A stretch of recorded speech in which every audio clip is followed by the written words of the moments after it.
lamang ito sa naging eksena sa ginanap na capacity development training ng Philippine Red Cross para sa Irigenyo Search and Rescue Unit ng Iriga City Disaster Risk Reduction and Management Office. Stop! Stop!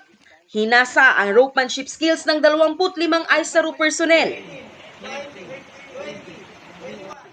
Nagkaroon din ng water search and rescue training at binigyan din sila ng dagdag kaalaman para naman sa swift water rescue.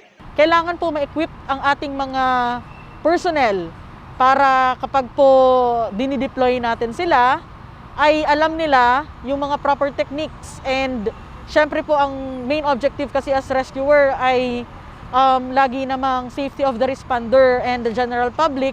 And at the same time, huwag tayong mag-add ng injury sa ating mga patients. Ang ISARU ay isang unit sa Operations and Warning Division ng CDRRMO na madalas rumiresponde kapag mayroong aksidente sa kalsada o di kaya ay mass casualty incident. So, nung last year, marami kasi tayong tawag na natanggap, hindi lang sa Iriga, kundi halos sa Rinconada and sa mga Camarines Sur.